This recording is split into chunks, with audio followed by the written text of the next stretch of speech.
And we continue at 2:08 in the afternoon. Talk Radio 790 KABC, the John Phillips Show, broadcasting live from the Morongo Casino Resort and Spa Living Room Studios. Mr. Randy Wangs at the sports desk in Culver City. John, we've heard Biden give out that website in slow motion. We've heard Biden give out that website sounding like Ben Shapiro. We've heard Biden giving out that website sounding like Ben Shapiro on cocaine. How about Biden giving out that website on whippets? You can sign up for the SAVE plan at studentaid.gov/save. Are you now receiving requests from listeners as to what exactly they want that to sound like? We're just going to go through every filter that I have in Adobe Audition. Do you have one that'll give them like one of Madonna's fake British accents? That might be a little tougher, but I will do some investigating. You can sign up for the SAVE plan at studentaid.gov/save. 800-222-KABC is the telephone number. 1-800-222-5222. It is our pleasure to welcome our next guest to the program. She is a science-based author, and her most recent book is Un-F-Wordology. And I said it correctly. That's not going to get me in trouble with the FCC.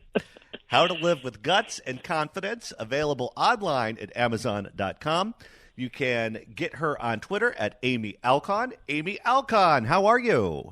Hey, great. Luckily, I'm not outside, so I don't have to be scared. And I'm glad you're in a casino because, got armed guards there. But very well otherwise, other than the current state of Los Angeles. Well, I can't wait to pick your brain on this because you have spent a lot of time studying psychology, studying human behavior, studying sociology, studying all of the social sciences that make you such a fascinating writer.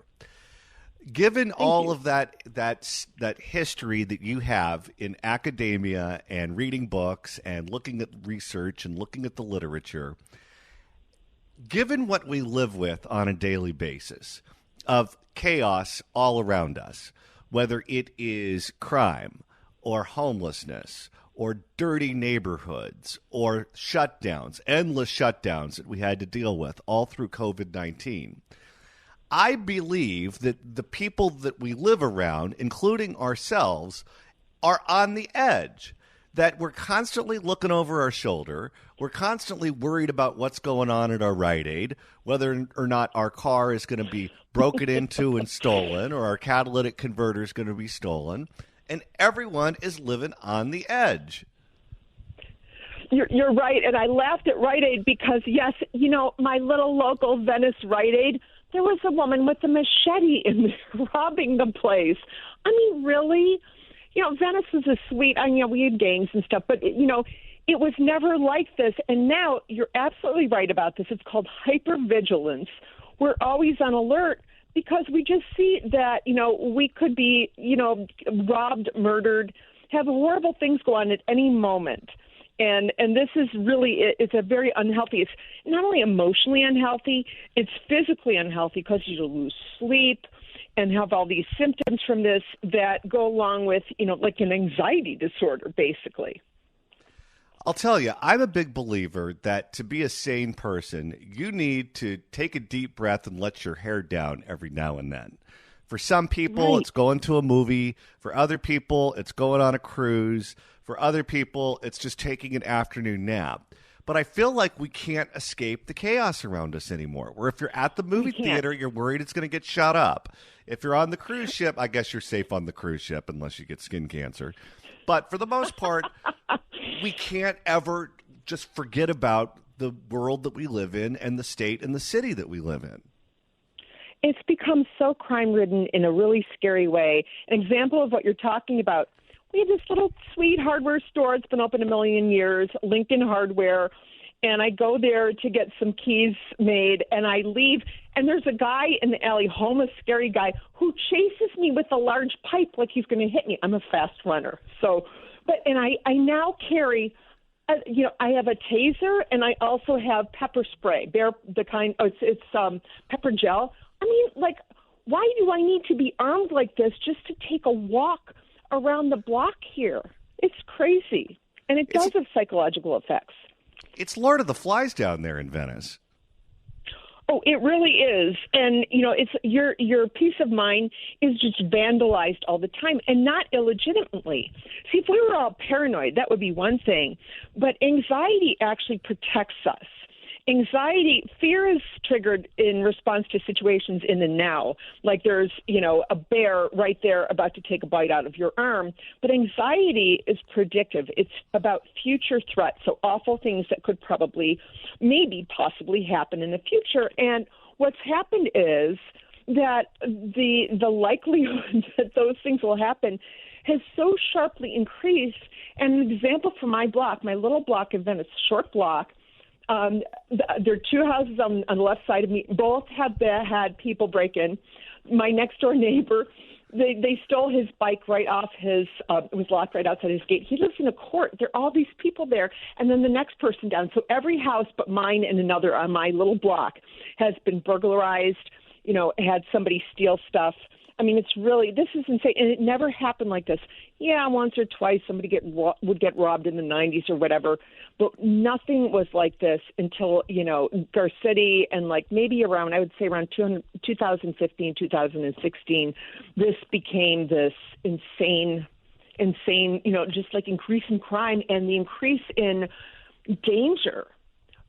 Just leaving your house, walking around the block, walking your dog. Oh, this guy, John DeCino, he is this long time, one of the Venice people used to see at the coffee bar with his little white dogs. He's in his 70s.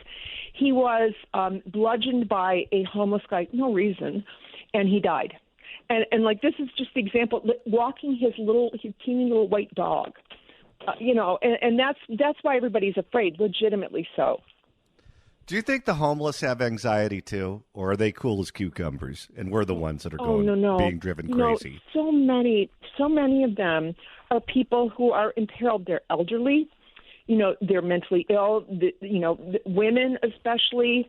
It's really sad. This idea of that, and I'm libertarian, but the idea that it's freedom and wonderful to leave people who can't take care of themselves in any way, just to be festering on the sidewalk and raped or whatever by others. This is not mental wellness. This is abuse. What do you make of this inability or refusal to act on fentanyl from our leaders in Sacramento, our leaders at the county level? They don't want to punish fentanyl dealers as if it's a serious crime. They don't want to put them in prison. They don't want to prosecute them. They view them as being victims too. This is this narrative that they've been presented with that has nothing to do with reality. And you see it with, the Democrat DAs, again, libertarian, but the Democrat DAs, they are, right in line with all of that. You see this where they are not here. Gascon, oh my God, hug a criminal, give him a cookie and get him out real fast. Catch and release. In Philly, this is the best. The other day, their DA, I mean, it's like Venice without the palm trees. He said something about the rioters and looters. He said, well, we're going to look and see if it's a one-off situation and they're fundamentally law-abiding. So it's if they just rioted and looted this one time, and okay, how about usually non-murderous murderers, or only rape this one woman, out you go. And this, with the people now, I think the Gascon, now they're going to release people without cash bail. Now, again, libertarian. So if you did something inconsequential, and we really know you're not violent and you're just, money, okay, let's release you. But the people who are going and robbing these stores, 26 people go in and rob Macy's in this mob, our stores, this will affect all of us. Stores will close. People, they don't really equate this. There's a lack of attention to what happens when we do this, with the fentanyl or the no cash bail, that prices are going to rise for everybody else because Target and, the grocery store, they're not going to pay for this. They're in a business to make profit. So we are, the regular citizens in every way get screwed by all of this. And criminals, Gascon is so horrible. Criminals are clearly his priority. My joke about him is that he puts the mockery in mockery of justice. And he really does. Okay, now there's no way we're going to be able to throw Gascon out unless people in areas that are seeing a spike in crime vote to kick him out. You live in Venice, an area that's seen a spike in crime. It's filled with very liberal people who typically vote for Democratic candidates up and down the ballot. Gascon is a Democrat, an incumbent Democrat, and Venice voters, along with voters in places like Santa Monica and West Hollywood and city of Los Angeles, they're going to have to vote to kick him out if we're going to kick him out. What are your neighbors saying to you about Gascon? You know, actually, many people here signed the petition, including me. There was a recall, and we signed the petition, and something happened, and I don't know where it went. But, you know, I think there's really something to the line about a Republican as a Democrat who's been mugged. And this is why I think we got this rep. She's so good. She's actually doing things. We're all stunned by this. Her name's Tracy Park, this horrible guy, Mike Bonin, who was on the side of criminals. And, you know, let's keep the homeless, like, living in the streets. You know, all of this in the name of, it's really helping them to not, not give them mental health help and, you know, and send them to rehab and everything. And so so many people who get robbed or mugged on the street or otherwise experience violence, and all this car theft, that catalytic converter theft, you know, everybody's having that happen. So I feel like there might be a balance where people, I don't know if they'll throw him out, but, you know, we can't have this again. This is ruinous to L.A., and every time we have one of these people in office, it gets more and more ruinous, and it's cumulative. Last question before you go. I asked you about the psychological impact that all of this has on us, adults, as we go about our daily lives. But it's easy to forget at times that there are children who are growing up here. They want to walk to school. They have to ride the bus. Maybe they go to a restaurant, fast food joint after school to get a snack or a convenience store. And they're seeing all of this too. They're taking it all in. And because they're young, this is normal to them. This is just the world as it is to these children. How damaging is it to them for them to grow up in an environment like this? Well, different people are affected by this sort of thing in different ways. Some are more resilient and some not. But I think it's really damaging because it sets the baseline as the world is a violent place where you're likely to have terrible things happen to you. You're not safe. That feeling of being unsafe, you know, just doing normal life things. This isn't a war zone. It's not supposed to you know, present like one.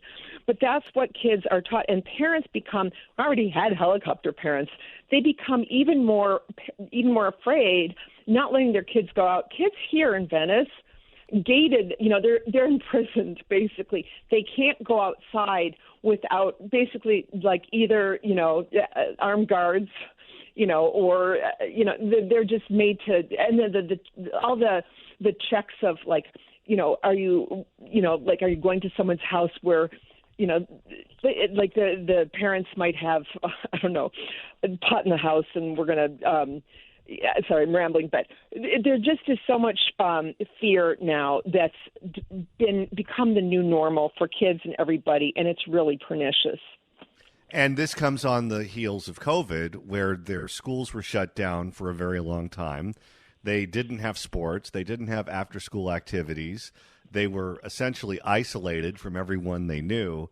The psychological trauma of that combined with the chaos, with the crime and the homelessness, has to be an awful 1-2 punch. Oh, yeah. Well, kids have lost so much in terms of being socialized because the thing is, it's really interesting. Kids are not socialized by their parents. Parents like to believe that. But kids are socialized by other kids, by their experience with other kids. And being locked away like this means they aren't. So we're harming kids in terms of their development, normal development into normal adults. And all of this, you know, it all comes down from electing these people who make crime basically pay really well. Go rob Nordstrom's, do it again because there's no cash bail and you can get out really fast and rob again. Amy Alkon, author of Un-F-Wordology, How to Live with Guts and Confidence, available online at Amazon.com. You can follow Amy on Twitter at Amy Alkon. Amy, so great to hear your voice. Thanks so much for stopping by. Ditto. Always great. Bye. Thanks. If you'd like to email the show, you can do so at johnnydon'tlikeshow@gmail.com. That's johnnydon'tlikeshow@gmail.com. And Randy, we're closer to the weekend than we are to Monday. That means there's going to be no live show on Saturday, no live show on Sunday. But if you want to listen to us, you can do that, and it's easy. That's right. Just go to the KABC app, KABC AM. Search for it on the Apple App Store or the Android Store. Easiest way to listen live and to download podcasts of this show. Right now, we're in the middle of what we call the midweek triad. Tuesday, Wednesday, and Thursday. Tomorrow is Jimmy Buffett Friday, and Saturday and Sunday, you can enjoy yourself, do whatever you're wanting to do, and listen to anything you might have missed from shows that aired on Monday, Tuesday, Wednesday, and Thursday. or Friday.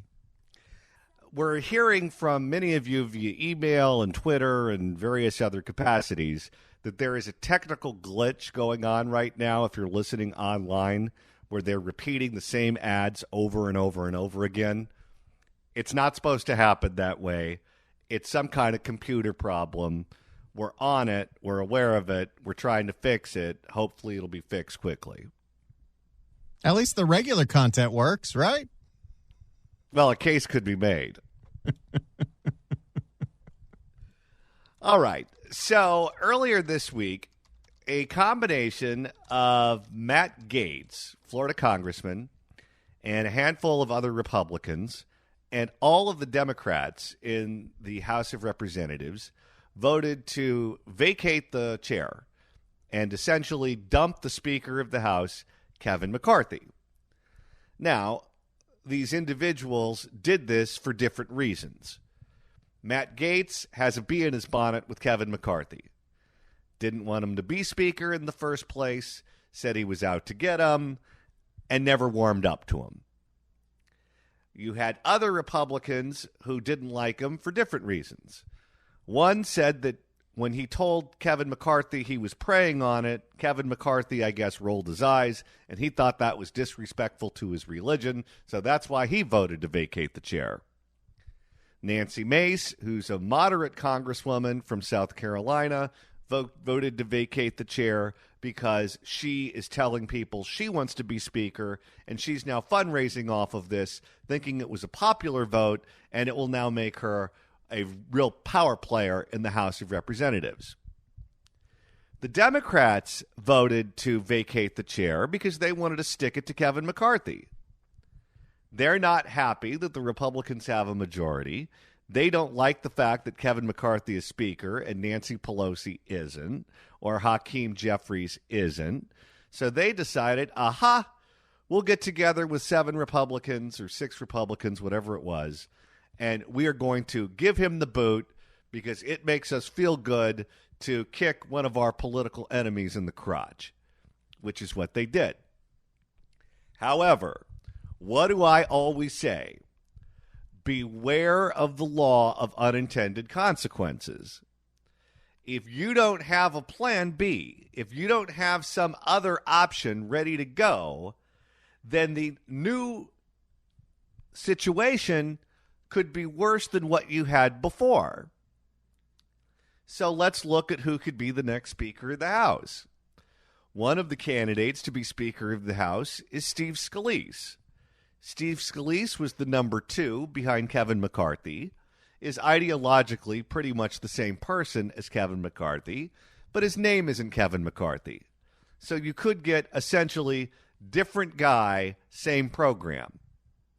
In which case, if you're Nancy Mace and you think that you're going to be Speaker, not only are you not going to be Speaker, but you're going to start out with the new Speaker in the doghouse. He's going to do you no favors, put you on no committees that you want, and not help you raise any money. You lose. Matt Gaetz is blamed for all of this chaos for being the leader of the attempted coup and successful coup. If Kevin McCarthy's best friend becomes Speaker of the House, guess what happens to him? If Nancy Mace is in the closet, then Matt Gaetz is going to be in the phone booth. Or under arrest. They're still looking into that. Yes.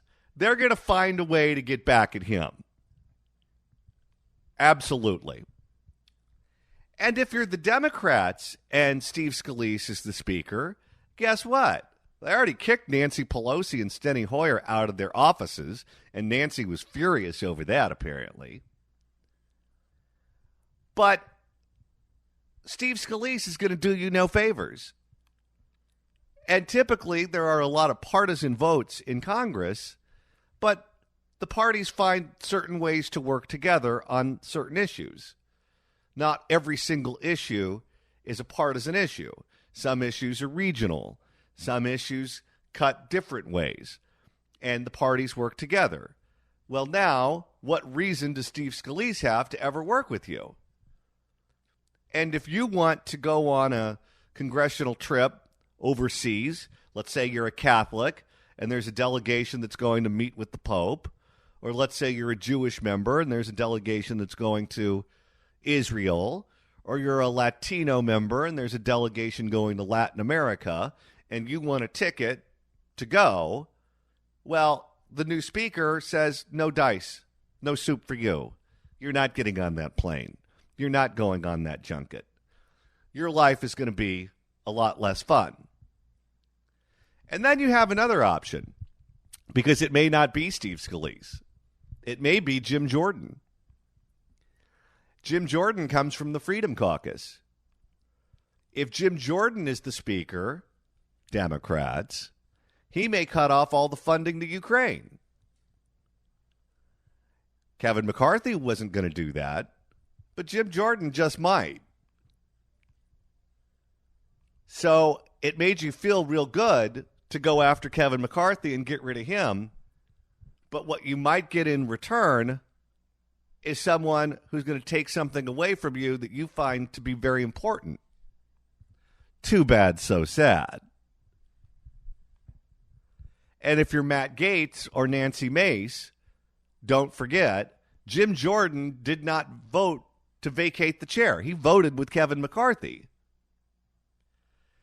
If you just dumped the last speaker because they didn't do everything you wanted them to do, what do you think the new speaker, if it's Jim Jordan, is going to think about your loyalties?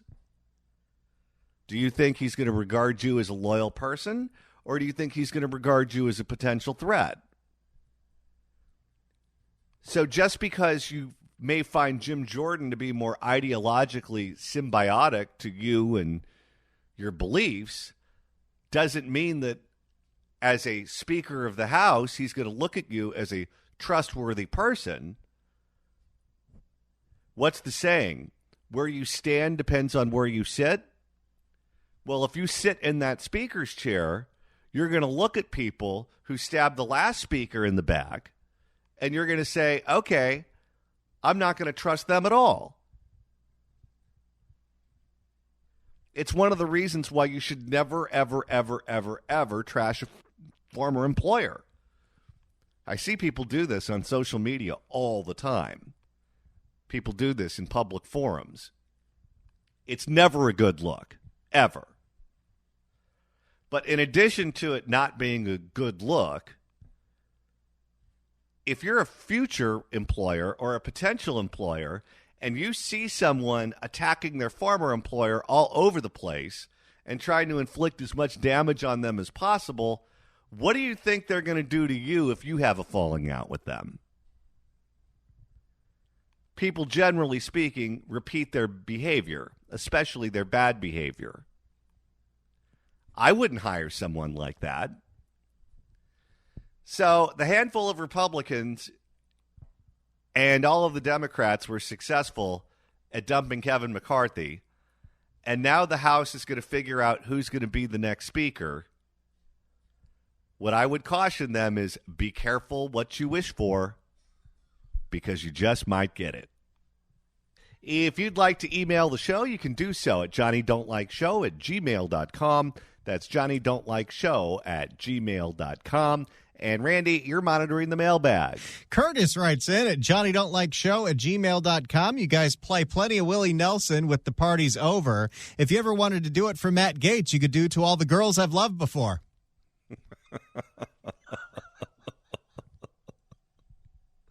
That's clever. Allegedly.